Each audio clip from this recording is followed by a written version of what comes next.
Chasing Lincoln's Killer by James L. Swanson. Events leading up to the assassination. Booth found out that Lincoln is going to Ford's Theater to watch Our American Cousin.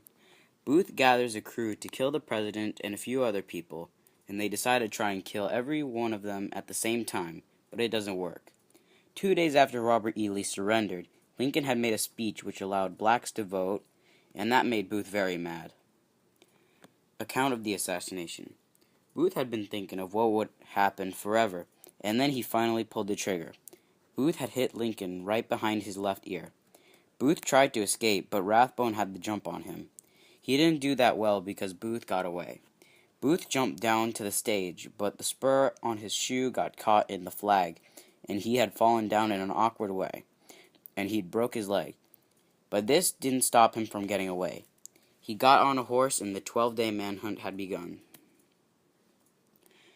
12-day manhunt. Booth is on his way out of the city as fast as possible. He is going to meet with the other co-conspirators about 7 miles outside the city. He must go to the bridge to get out. It is very late at night, so the bridge was closed, and the news hadn't gotten out yet. So Booth and the man on the bridge were talking, and the man let Booth go by. Booth was on his way out fast. The place the conspirators and co-conspirators met was Mary Surratt's boarding house. This is where Lewis Powell and Miss Surratt were arrested. Then Booth and a few other conspirators went to the Mudd house. Mudd had already heard about the murder, so he was hesitant, but Booth and Mudd were very good friends, so Mudd let Booth stay for a little bit. Booth is moving as fast as possible with a broken leg to avoid the cops.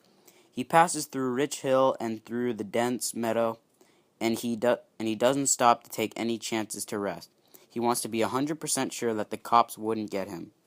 The horses he had weren't helping him, and they were making a lot of noise, so Booth told one of the co-conspirators to kill them and put them in the river so the cops wouldn't find them. Hughes did let the men live in his house, but he was very suspicious of them. He didn't trust them. Lucas was very reluctant to let them because he knew he would get in a lot of trouble if he helped them in their escape. He knew they were the most wanted men in the USA, but after debating for a long time with Booth, he finally decided to let them borrow some horses so they can have a mode of transportation and not be super slow and just walk. Garrett immediately decided to let them stay for a night or so because he thought of his sons who had just come back from the war, so he was glad to let Confederate soldiers stay at his house. Garrett found out that these two men were killers of Lincoln and ordered them immediately to leave, but then he decides to put them in the tobacco farm.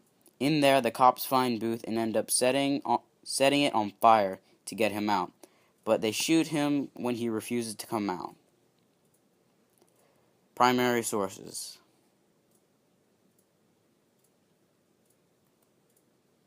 Works cited. My only cite was the book that I used in class.